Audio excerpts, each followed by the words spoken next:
Hello, greetings and salutations, everybody. Today, I want to talk about a subject that's really important to me: is the ability to self-defense to people that are disabled, elderly, arthritic, etc. So, guys, I already did a video a few months back called "Having a Disability and Martial Arts or Self-Defense." Having a disability and martial arts or self-defense.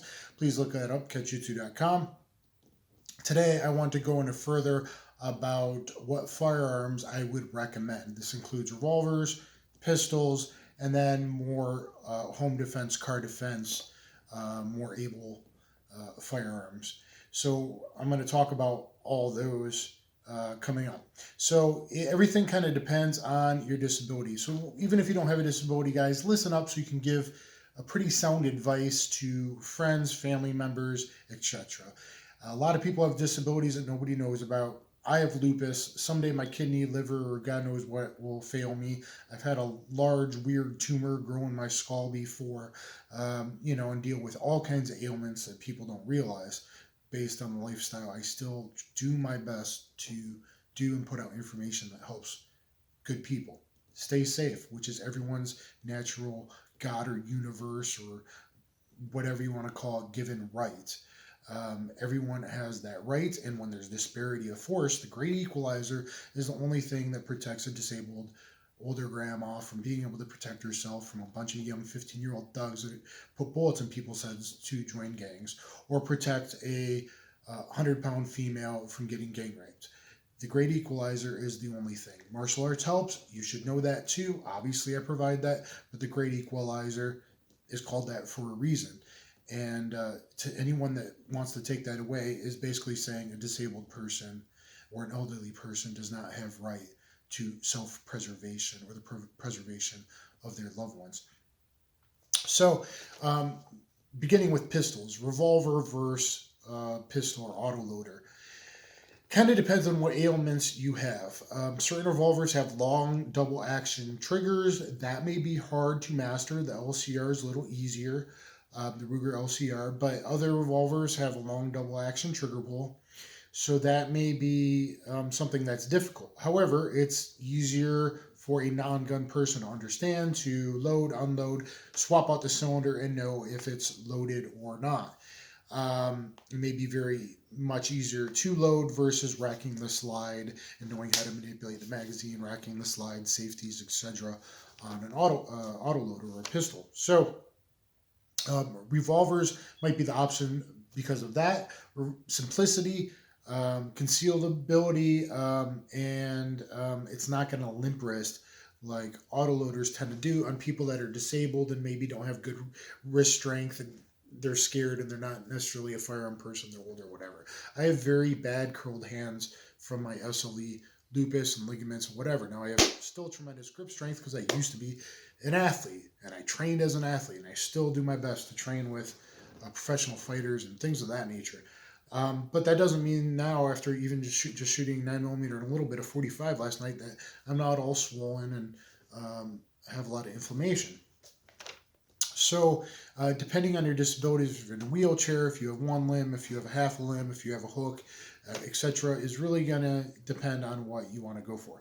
So, some revolvers that I would recommend are one I just did a review on. It's not released to the public yet, but soon Rock Island's going to be importing the Alpha Proj 9mm AL 9.0 revolver. I have a very lengthy review on that. The reason I would recommend it is 9mm is cheap. It's more powerful than 38, but in a heavy 34 ounce, in this case, 3-inch revolver, that's a lot different than someone that recommends you a 16-ounce snubby, less than 2-inch 38. 38 revolvers for a lot of people recoil too much. So you have to take into context recoil. A lot of people say, oh, snub nose 38, that's easy for a beginner. No, and for a disabled person, it's probably too much recoil. Now, if you step that up to a longer, heavier, a 3-inch or 4-inch barreled revolver, like this 3-inch AL 9.0, 9mm, that's good to go. Or an old Smith & Wesson Model 10 you can find used with a 4-inch barrel.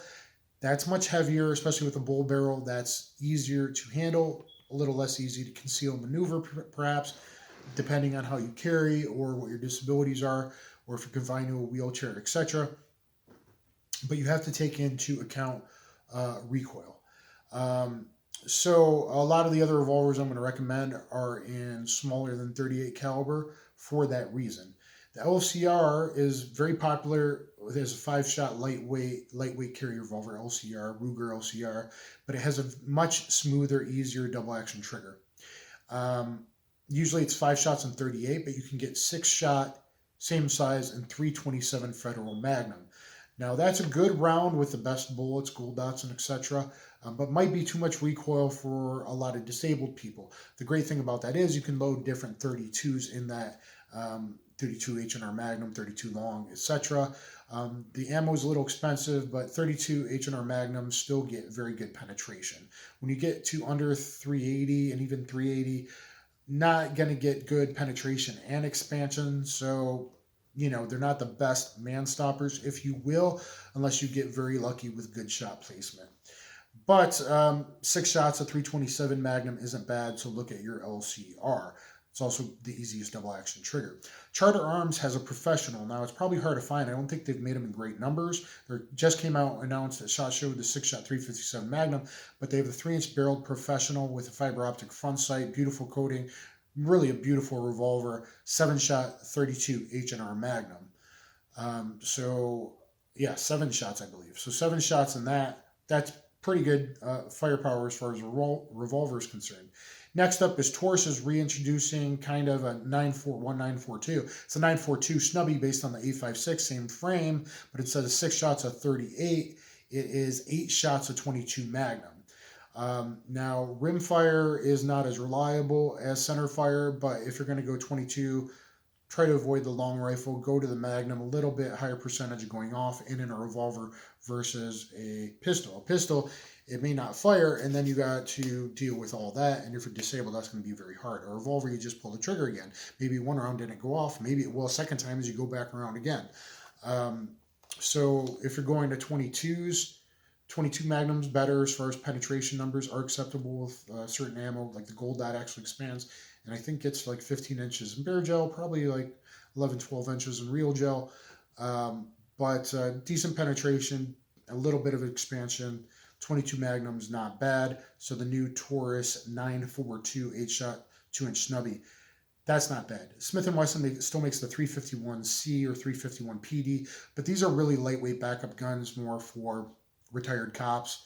7 shots, but it's like something like 13.5 ounces, I think, as opposed to the Taurus is probably the same as the 38, maybe even more. So it's probably a 25-ounce revolver. So the Smith & Wessons, those models, there's other older models that are discontinued, but those models, probably a little too much recoil for most people. Taurus 856 at SHOT Show, they announced a 3-inch barrel, though, with an Ameriglow front sight. So if you're able to handle in the heavier revolvers, anyway, 38. 25 ounces versus like 13, 16-ounce revolvers are apples and oranges, two very different things, especially with a longer barrel. So the new 3-inch 856 6-shot 38 and a front Ameriglow night sight, the new Taurus may be a good option. And then there's also the S333, the double-barreled 22 Magnum.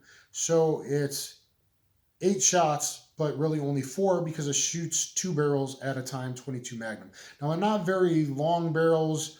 I wish the barrels were a little bit longer to get deeper penetration numbers, higher velocity, but you get 4 bangs and 2 right next to each other, 22 Magnum each time. It's a little gimmicky, but maybe for a disabled person, it's actually where you kind of have to use 2 fingers on the trigger. So if you kind of have a deformity or something, you get good leverage by using 2 fingers to pull the trigger instead of 1. If you grew up with firearms, that might actually mess you up. You might only put 1 in there, and then it's not going to actually fire, perhaps, because your middle finger is going to get in the way. But if you're brand new, you're older, you're disabled, you need it, that might be a good option depending on your disability, because you can get the leverage in order to fire it. If you suffer from arthritis really bad, rheumatoid arthritis very bad, things of that nature. So let's move on to auto pistols. The first I would recommend is the Beretta Tomcat 32. They still make the Enox Beretta 3032 is the model number, Beretta Tomcat 3032. This is a 32 ACP 7+1 gun. It's only 14.5 ounces unloaded. So it's not too heavy. It's pretty much a D-snag gun, easy for pocket carry. 32 ACP ball gets good penetration. Don't bother with hollow points. 32 ball still gets pretty good penetration. Guys, good enough to get to the goodies.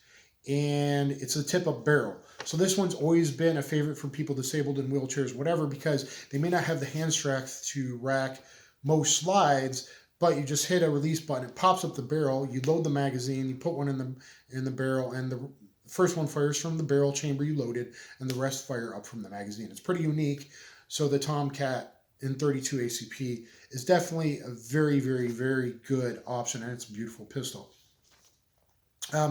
Next up is the Beretta 81, and you want the BB version, not the B. So a lot of imports are the B. Look for 81 BB for a little extra safety.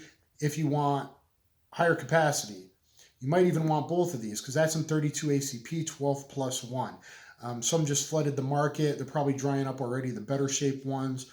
But I would try to snag one of those. Really beautiful pistols, really very accurate. Try to get some extra mags before those run out, but 12+1. So you might want to get an 81 BB and the Beretta Tomcat, both in 32 ACP, as your backup, or 81 BBs to your home gun, and Tomcats on you all the time, etc., so forth. So that would be a really good pairing of Beretta 32 ACPs. Going higher up in caliber is the new Smith & Wesson EZ380. A big hit about a year and a half ago. 380 has been really popular because it's super easy to rack, super light recoil. I think it's 3.5, 3.6 inch barrel, longer barreled for 380. You actually get a little bit better expansion with better, hollow points. So you can actually get good penetration and expansion numbers with it.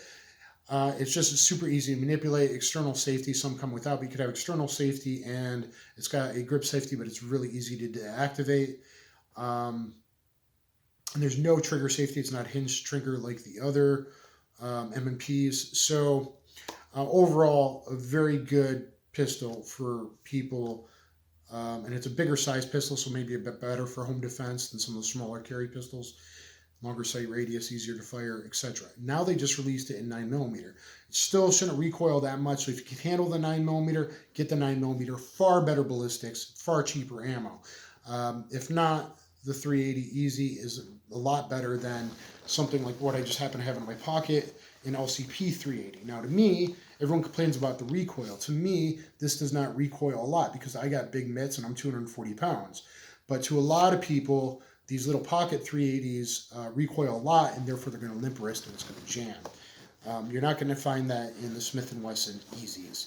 Next up would be the Springfield XDE. The XDE is available in 9mm or 45. Perhaps you're a bodybuilding buff dude in a wheelchair and you play murder ball and you're like got buff F arms. You just don't have any legs or damaged legs or hook legs or whatever. So you might be able to handle, sometimes people in wheelchairs could arm wrestle the heck out of me because they have great grip strength. So maybe recoil is not a problem. Get the XDE in 45 or get the XDE in 9mm. It's 27% easier to rack slide. That's a very good option. I think that's cool to look at, and we'll get to that in a minute. So the Springfield XDE. Not XDS, XDE, easier to rack. It's a hammer-fired gun. It has a safety. I've done a quick review of the XDE 9mm. You can look at that. I would carry it safety off, ready to fire, but decocked. You can actually kind of carry it cocked and locked. You got to be more advanced, in my opinion, are going to do that because it doesn't have grip safety. But XD is definitely something worth looking at. And last for pistols, I would look at the Walther CCP M2, specifically the M2 version. M1's going to be far too hard to take apart, disable, and disassemble and put back together. But the Walther CCP M2. Now it's 9mm, 8+1, but it has far less recoil than other single stack 9mm. So look into the Walther CCP M2. And supposedly it's pretty easy to rack the slide on that as well, though I don't have first-hand knowledge of that. So there it goes. You got to decide between revolver, pistol, get both, whatever. It's your life. Protect yourself. These are going to be some of the better options for you. But what's better than a smaller caliber revolver or a pistol is something like this. This is expensive, but this is the Pertasoli Howda Howda pistol. Pertisoli Howda. It's beautiful. It's expensive, but it's beautiful. I might even be able to get to review one. It's based on the old Ithaca Auto and Burglars. But this little short, I don't know how it's classified. I think it's a pistol. So it's a 45 Colt pistol that just happens to take 410 shot shells. And that's exactly what I would put in that is Federal's 5 pellet 3-inch 410 shot shells. So shooting out 5 33 or 36 caliber balls. I forget, going off the top of my head, 36 caliber balls. 5 36 caliber balls weighing 61 grams each. Out of a Governor, that Smith & Wesson Governor, that's going 800 feet per second out of the 10 1/4 inch barrel. Probably getting almost 1,200 feet per second, I'd guess, 1150. So that's not laugh at 410s nothing. That's becoming 410 serious in the Howda, and people have written this off. No. 5 pellets, 36 caliber, all hitting you at once, and then another 5 behind that. Probably 1150, 1,200 feet per second, I would think. With the Federal loading, maybe it's not that much, but probably at least 1,000. That's not a joke. You're still going to get good penetration numbers unless you're in the very, very cold north, multiple layers. And you could always load with 45 Colt if that was the case. So, very good option, depending on your laws, whether it could be concealed or not, like on your wheelchair. I don't know. I might have it in a bag attachment because I'm protecting me, but that's going to depend on your state laws, depending on what is a pistol. In some states, last state I was in, over 12 inches wasn't a pistol, even though federally it's defined as a pistol.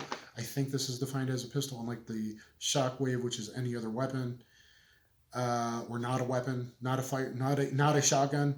So, follow your state laws, obviously. Other than that, I would look at the Mossberg Maverick HS12. It's been discontinued now, unfortunately. I just looked at the website. But it was made for a couple years. It was a self-defense double-barreled over-under 12-gauge shotgun. If 12-gauge recoil is too much for you, though, you don't necessarily got to go to 20-gauge, people. You just get a Gila Mini Buck, or now there's a Canadian company making the Mini Buck. Mini Buck is great for home defense in the smaller homes, or it's what I personally go to. I like the penetration numbers without too much penetration. So Mini Buck and a 12 gauge is great. The Mossberg Maverick HS12, maybe you can find it used for cheap at some pawn shops. Try to look for that. If you can't find that, I much prefer Mossberg over Turkish Stoger, but if you can't find that, Stoger makes the Condor Outback, the over-under, a couple different versions, 3 different versions of that, 36 inches long, only 7 pounds. The Condor Double Defense is their self-defense one, 36.5 inches, but it has rails on top and side, so you can mount a flashlight and be ready to go. Only thing to consider about some of these self-defense-y and other double-barreled shotguns is some have an auto disconnect to make it unfireable if it's pointed towards your feet. That's a hunting thing to protect you from shooting your own legs off or the guy in front of you. But that can be bad for home defense if you maybe hear the break-in and needing to shoot down the stairs, like my current setup. That's a very plausible situation. So keep that in mind on some of these double-barreled shotguns. The Howdy, by the way, is only 10 1/4 inch barrels, 17 inches overall, and it's only 4.1 pounds. So you could actually use it as a pistol, as you really saw Hickok 45 doing a walk around. Shooting that. I think that's a great, beautiful option, but again, it's expensive. Besides that, another great option for a lot of people, disabled or not, is going to be an AR pistol. An AR pistol, well, that shouldn't be allowed, whatever. Yeah, thank you, but I'm not in a wheelchair, I'm disabled, and, gangs see me as an easy target, and they might try to break in and assault me and murder me. So they're going to be shorter. A lot of companies now making 10.5 inch barrels. Like I wish Ruger made 11.5 inch instead, but that's kind of a personal thing. But with a bladed rest, not stock thing, you're looking at shorter overall length. So that's going to be easier to maneuver in the house, apartment, in your car, off the backpack of a wheelchair, whatever rig you can come up with. So definitely an air pistol is still a great choice for everybody and should be anyone's right to protect their good life, They've never done anything wrong. You can only buy a gun legally if you're not a felon. So keep that in mind, everybody. So guys, there's some of the best choices for pistols, revolvers, and longer home defense weapons. I hope you've enjoyed it. Please let me know what your thoughts are. If there's something blaring that I've missed, if you have a disability and something's worked out for you, guys, please share. Please look at my other video again, having this disability and martial arts or self-defense. I hope this has informed you a bit and perhaps helped you with some buying decisions. Stay safe, everybody. Train up best you can and protect yourself. Thank you very much. Please share. Please thumbs up. Talk it over with your friends, your family members. If you know someone, share this with them. Cheers and have a nice day. Take care.